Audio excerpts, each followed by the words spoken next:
여기서 인제 세 명이서 데이트를 인제 시작을 하죠. 이때 이전에 인제 영자 씨가 번복해도 되냐고 물어봤고, 거기에서 영숙 씨가 "야 네가 그러면은 상철 씨가 뭐가 되냐."고 바로 하죠. 거기서 영자한테 뭐라고 하는 거, 거기에서 보통 다른 사람 같은 경우는 어떻게 했어? 한 발 물러서 있어. "뭐 어떻게 된 거야?" 이렇게 하지. 상철 씨도 상황 파악해. 근데 거기서 영숙 씨는 머리보다 말이 먼저 나가. "야 그러면 너 상철님이 뭐가 돼?" 바로 "너 왜 우리 상철이에게 상처를 줄 수 있는 건 나밖에 없는데 네가 어딜 감히?" 바로 나온다고. 영숙이는 어른 같지가 않고 어린애 같더라고요. 실제로 영숙 씨에 대한 파악이 어느 정도 되면 '아 어떻게 대하면 좋겠구나. 그리고 이 사람은 이제 어떻게 행동할 사람이겠구나.'라는 거는 이제 슬슬 보이죠. 여러분들도 인제 그걸 알겠죠. 상철이 술 먹고 그 얘기하더라고요, 영숙에 대한 고찰. 영숙은 상철을 되게 지켜주고 싶었죠. 자기 나름으로는. 그러니까 이 머릿속으로는 지금 상철이 좋아요. 한편으로는 '상철이 나를 좋아해 줬으면 좋겠어.' 근데 영숙의 인제 가장 큰 문제는 뭐냐면, 기본적으로 영숙 씨는 혼란형 애착이라고 제가 말씀드렸잖아요. 혼란형 애착이라는 거는 그 패턴이나 이런 행동 이해를 돕기 위해서 상처가 큰 사람, 제가 이렇게 퉁쳐서 말을 했지만 그 기본적으로 회피와 불안도가 다 높은 사람이거든요. 보통 이제 상처를 받고 부분에 있어서 트라우마가 있는 사람이 보통 이 회피와 불안 정도가 다 높게 나타나니까, 이 혼란형 애착인 사람은 대체적으로 트라우마를 겪고 있는 사람과 정서적으로 비슷한 모습을 띈다라고 제가 말씀을 드렸었는데, 근데 회피적 성향도 강한 거야. 불안도도 높고. 그러니까 회피적 성향이 강하면 어떡해? 내 감정을 외면하고 이런 친밀한 관계가 됐을 때 자기 감정을 진짜 마주하는 과정을 싫어해요. 불안은 어때? 상대가 나를 떠나고 내가 버려질까 봐, 그리고 이 사람이 내가 아닌 다른 사람을 사랑할까 봐, 그리고 혹시라도 떨어질까 봐 그게 두려워. 그러면 이미 이 두 가지가 높다는 것 자체에서 이 마음 안에서 두 가지 모순이 충돌하고 있는 거야. 그런데 이 회피 성향은, 이번 회차는 영숙 씨가 가진 회피 성향을 굉장히 극심하게 드러냈는데, 영숙 씨가 상철 씨랑 마음이 점점 친밀해지고 있잖아요. 마음이 커져 버렸어. 마음이 커지니까 어때? 이 친밀함이라는 거가 벌써 불안으로 연결돼. 왜냐면 친밀한 사람이 날 떠나면 더 상처받으니까. 그리고 이 친밀한 관계, 그리고 내가 누군가를 사랑하는 이 마음, 이 자체는 되게 낭만적이고 너무 좋은데, 이걸 통해서 자기는 굉장히 슬픔을 겪었고, 그리고 영숙 씨는 산전수전 공중전이라고 스스로를 대표하는 것처럼 어떤 슬픔, 비련의 여주인공 같은 느낌으로 자신을, 이미지를 세팅해 놨단 말이에요. 그러니까 이게 긍정적으로 회피형들이 사는 경우가 많아요. 불안형들 잘 살기도 하고 다들 극복하기도 하고 그거 자체를 잘 활용하는 사람도 있어. 회피형을 잘 활용하는 사람은 자기가 부정적인 감정 이런 거 다 외면하고 그냥 자기 일에 집중하면서 열심히 살아가는 사람도 많아요. 회피형은 자기의 사회적 자아와 실제 자아가 다른 경우가 있거든요.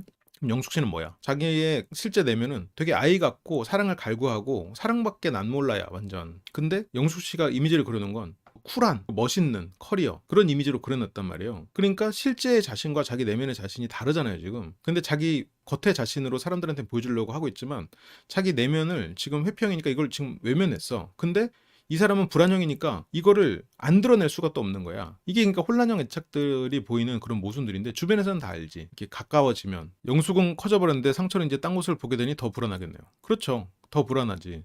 그래서 영숙은 원래 다른 곳을 안 보는 사람을 택하기 위해서 계속 혼자인 사람에게 관심을 가져왔잖아요. 처음에 영수는 자기가 계단을 올라올 때 옆에서 함께 걸어와 줬던 사람이잖아. 그래서 이 사람이 나를 지켜줬다는 그 마음이, 내적 친밀감이 있어. 상대적으로 다른 사람들보다 훨씬 더 익숙한 느낌이 있어요. 그래서 영수를 골랐어. 물론 영수 씨가 몸도 좋고 이런 부분도 있었겠지만 원래 영숙 씨는 몸 좋고 이런 사람을 선택하잖아요. 경쟁이 심하니까. 그러니까 처음에 영수 씨는 근데 내적 친밀감이 있어서 골랐지. 눈이 뭐 이쁘다 이런 걸로 표현을 했지만. 그랬는데 웬걸 순자가 왔네? 그러니까 거기 차 뒤에서 공격적인 말 하잖아요. 그리고 거기서 누구한테 꽂혔어? 혼자 걷고 있는 영호. 남성적 매력이 상대적으로 좀 떨어져 보이는 것 같은, 지금 내 앞에 있는 영수와는 다른, 인기가 없을 것 같은. 그래서 그 사람을 보면서 혼자인 사람을 타깃으로 하잖아요. 왜냐면 그 사람은 날 떠나지 않을 테니까. 이게 불안의 책에서 나오는 일이거든. 그러다가 영호가 생각보다 인기가 좀 있고 더 인기가 없는 상철, 흰 셔츠에 꽂혔다고 하지만 그 혼자 있는 상철에게 또 꽂혔지. 근데 상철을 만나보니까 생각보다 상철이 훨씬 좋은 사람이야. 물론 영호랑 만났어도 영호가 좋은 사람이 느꼈겠죠. 근데 영호 씨는 영숙 씨를 조금 부담스러워 했을 테니까. 근데 상철 씨는 영숙 씨를 재밌어 했잖아요. 그러다 보니까 상철 씨에게 마음이 점점 커져. 근데 마음이 점점 커진 상태에서는 그때부터는 갈팡질팡하진 않아요. 왜냐면 영숙 씨는 누군가가 나를 떠나는 거를 두려워하는 사람인 만큼 이 정도로 마음이 커졌을 때 내가 누군가를 떠난다는 생각을 못 해. 근데 누군가가 날 떠날지 모른다는 불안이 크니까 그 누군가를 계속 시험에 들게 하지. 찌르고. 그 울버린 고슴도치라고 제가 이번에 썸네일 올린 것처럼 계속해서 이 사람이 날 안심시켜줘도 내 마음의 불안 자체가 높기 때문에 내 불안이 왜 있지? 아, 이건 내가 그냥 혼자 불안한 거구나. 그래, 이 불안은 내 거다. 라고 이겨내진 못하지. 이 불안을 명분을 만들어. 내가 왜 불안하지? 아, 나는 사람이랑 가까워지는 게 그냥 불안한 건가? 이렇게 생각을 못해. 이게 이성적이거든요. 내가 왜 불안한 거지? 아, 그래, 상철을 내가 좋아하지. 근데 상철이 떠나가지. 아, 그래, 미국 때문이야. 이렇게 돼버리는 거라고. 근데 원래 친밀한 관계를 못 맺는 거야. 그걸 두려워하는 거야.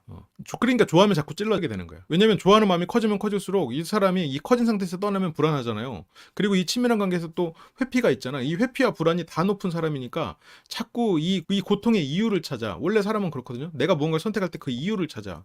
그러면 그 이유가 이 사람이 나에게 뭘 잘못해서, 혹은 이 사람이 미국을 가니까. 이제 그러면서 또 지금 영숙 씨는 그려놓은 자기의 커리어 우먼의 그런 멋있는 쿨한 여성 이미지가 있잖아요. 그러니까 그 쿨함을 딱 표현해. 예전에 10영식 씨도 그랬잖아요. 턱닥의 영식 씨도 우아하게 살고 싶어 했잖아. 근데 실제 우아함과 그 영식 씨 자체는 많이 차이가 났단 말이에요. 어떻게 보면 회피형의 전형적인 모습을 보였지. 대화로 모든 걸 풀려고 하지만 정작 자신의 내면에 억압된 자아를 드러내지는 않는단 말이에요. 그냥 끝까지 멋있는 모습으로 정리를 하려고 해. 이번에 광수님도 그렇잖아요. 끝까지 멋있는 모습을 하려다가 욕망이 추구하는 걸 놓쳤잖아. 그런데 지금 영숙님은 어때요? 그 회피적인 성향에다가 불안까지 가지고 있어. 그러니까 지금 10기 영식, 이번에 광수님 보면 어떤 공통점이 있는지 보이죠? 회피적 성향은 멋있는 모습을 유지하고 싶어 해. 그게 왜 그래? 내 내면의 감정, 욕망 이런 것들을 외면하고 멋있는 모습을 한 거야. 이 멋있는 모습은 내 안의 감정을 회피해버린 상태거든. 그러니까 이거를 잘 활용하면 사회적으로 성공할 수도 있고 좋은 사람으로 내가 살아갈 수 있어요. 그것도 사실이야. 근데 이제 영식님이나 이번 광수님처럼 감정적인 문제에서 그런 문제가 생길 수가 있는 거지. 근데 영숙님은 그런 문제가 있고 불안도 커. 그러다 보니까 지금 이런 부분을 자기 자신도 계속 그 모습을 유지하지 못하고 싸우고 다른 사람하고도 이런 문제가 생겨요. 영자님 앞에서는 계속 멋있는 언니 모습 유지하고 싶잖아. 근데 그게 되나? 다 뻔히 아는데. 그게 이제 영숙님이 가진 그 마음의 프로세스일 거라고 저는 생각을 합니다. 영숙 같은 성향은 집요한 사람과 만날 수 있잖아요. 사람을 자꾸 밀어내면서 재확인하는 스타일. 집요한 사람이 결국 힘들 수 있고 상철도 마찬가지지 않을까요? 그러니까 영숙 씨가 회복하는 과정, 누군가를 만나는 과정은 어린 왕자에 보면 나타납니다. 어린 왕자에 보면 그 어디서나 흔한 장미지만 내가 이제 계속 시간을 많이 써가지고 결국 한 장미가 소중하다는 거를 깨닫는 장면이 있잖아요. 가시에 대한 얘기를 한단 말이죠. 양들이 가시가 있어도 장미 꽃을 먹는다. 그러면 가시는 왜 있는 거냐? 그건 그냥 센 척하려고 있는 거다. 그거가 뭐 가시가 있다고 해서 양들이 꽃을 안 먹는 게 아니다. 이러면서 아무 의미 없는 거다. 그냥 본인이 센 척하려는 것뿐이다. 그리고 본인은 특별하다 생각하지만 그 알고 보니까 딴 데는 꽃밭에 장미가 널려 있어. 흔한 존재인 거지. 하지만 그 특별한 소장님도 열등감 있어요? 아니 기본적으로 열등감을 굉장히 넓게 보면 내가 어느 부분이 부족하다. 아, 쟤는 이런 걸 잘한다. 그런 생각은 하죠. 그거에 잡아먹혀 가지고 항상 뭔가 비교를 하고 그 자기 비하를 하는 쪽으로 흘러가는 이게 표출될 정도의 열등감은 우리가 이제 나이가 좀 들면서는 보통은 내려놓게 되죠. 내가 없다 그게 아니라 보통 사람은 대부분 내려놓죠. 열등감에 휘둘리는 3, 40대는 많지 않죠. 열등감이 몸에 명품 지장하는 사람들 많잖아요. 그런 열등감을 물질적인 걸로 푸는 사람들이 있죠. 이게 제가 아는 어떤 한 사업가분은 그 열등감이 좀 심하세요. 본인도 인정을 해. 그러다 보니까 이분은 그 자기 회사에 이렇게 일하시는 분들 있잖아요. 뭐 격리나 이런 분들을 그 업소에 가서 만난 사람들을 자기 회사에 이쁘면 가서 앉혀. 월급을 주면서 앉히는 거야. 그게 무슨 낭비야. 그렇게 회사를 운영하는 사람이 있었어. 그게 이제 열등감이 있으니까 주변에 자꾸 미인들을 자꾸 두는 걸로 그렇게 해소를 하더라고요. 굉장히 낭비지. 큰 낭비야. 근데 이제 또 그런 열등감이 있기 때문에 그런 걸 유지하기 위해서 또 미친 듯이 또 사업을 하고. 근데 이제 그러다 보니까 정작 자기의 가정을 이루거나 이제 그런 쪽으로는 못 하더라고. 그냥 그 사업에 목매면서 계속해서 이제 흘러가는 거지. 좀 안타까운 뭐 사례였긴 했는데 바뀌기는 좀 힘들더라고요. 성격 문제, 열등감, 나이 먹고도 안 변해요. 연령과 상관없어요. 안 변하는 사람들이 있어. 안 변하는 사람들이 있는데 이제 보편적인 보통 사람들이 가질 법한 열등감은 어느 정도 나이가 들으면서 없어지는데 진짜 그 한 이걸 뭐 퍼센트로 나누는데 한 10%, 20%? 그 정도 사람은 그 열등감 자체로 평생을 살아가는 사람들이 있어. 아까 제가 예시를 들었던 뭐 그런 사업가라던가 그런 분들이 있죠. 그 정도 열등감을 가지는 않았지만 그냥 보통 사람들이 가지는 아 내가 이게 부족하다. 아 저 사람이 더 잘났네. 아 내가 왜 난 이걸 못했어. 그런 생각은 젊은 시절에 하지. 하지만 이제 자기가 어떤 분야에서 자기 몫을 하고 이러면서 그거를 자기가 뭐 내가 난 이걸 잘하는구나 이걸 깨달으면서 나이가 들으면서 내려놓는 경우가 그래도 보통의 경우라고 저는 생각을 해요. 근데 이제 그 바깥에 이제 일부는 확실히 못 내려놓는 사람들이 있죠. 근데 못 내려놓는 경우는 크게 보면 두 가지인 것 같아. 그 열등감을 통해서 지금의 현재를 이룬 사람들. 아까 그 사업가분도 마찬가지지. 실은 그 열등감이 현재의 뛰어난 그 경제적 상황을 만든 건 사실이니까. 그래서 그걸 못 내려놓는데 그걸 못 내려놓기 때문에 정작 진짜로 자기가 원하는 그런 자신을 사랑해주는 가정을 만드는 것은 못 가져버리는 거야. 안타까운 일이죠. 열등감에 잡아먹힌 거지 그러니까. 열등감으로 원동력을 삼았지만. 그래서 열등감이 원동력이 됐다고 생각하는 경우에도 열등감을 못 내려놓고 계속해서 열등감을 곱씹으면서 그것만 보면서 정작 자기가 잘할 수 있는 일을 하지 않는 그런 삶을 살아가 버리면 그 열등감에서 헤어나지 못하겠지. 그 두 가지 케이스가 아니면 그냥 보통의 자기의 몫을 하는 사람들은 그 열등감에 이렇게 짓눌려 있지는 않는 것 같아요.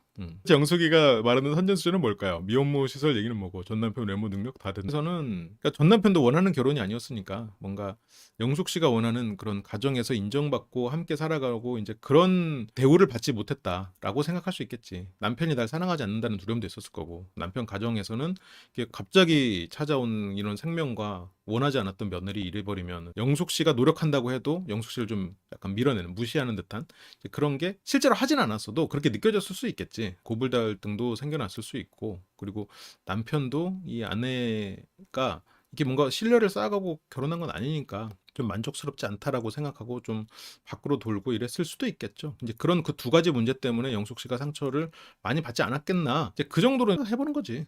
근데 이건 다 결혼 후의 문제잖아. 근데 결혼 전에도 이미 영숙 씨가 자기 자신에서 누가 나 같은 사람과 결혼해줄까 이거는 모르겠어. 그거는 뭐 거기서부터는 너무 많은 소설을 써야 되니까 비련의 여주인공과 잘 나가는 커리어 우먼 컨셉을 오락가락하는 것 같은데 조금 마음에 걸리는 부분은 그거예요. 영숙 씨가 결혼하기 전에 나 같은 사람을 누가 결혼해 주겠냐라는 말을 했던 게 조금 그 뭘까 궁금하긴 해요. 영숙 씨가 결혼 전에 이렇게 예를 들어 돌싱이 되기 전에 이미 그런 생각을 왜 했지? 뭐가 그렇게 스스로의 삶이 불행하고 좀 못하다고 생각했을까라는 생각이 좀 들거든요. 영숙 씨가 기본적으로 미인이고 그리고 뭐 완전히 뭐 아무것도 없이 살아온 사람도 아니죠. 열심히 살았잖아. 자기 분야에서 또 그래도 어느 정도 그 커리어를 쌓아오고 있고 그 두 가지만 봐도 해까지 누가 나 따위의 사람과 결혼해 줄까라는 생각을 하지 않잖아요 보통. 이런 것보다 더 심각한 문제가 뭐가 있지? 그러니까 외모적인 것도 나쁘지 않고 그리고 직업적인 것도 지금 가지고 있는데 다 무시할 정도로 그런 불행을 자기 자신을 완전히 그 부정할 정도의 경험이 뭐가 있을까? 그 생각은 좀 들어요. 라이브 다시 보기 멤버가 되시면 더 디테일하고 다양한 분석이 담긴 모든 라이브와 엄청난 통찰의 시청자 채팅을 다시 볼 수 있습니다.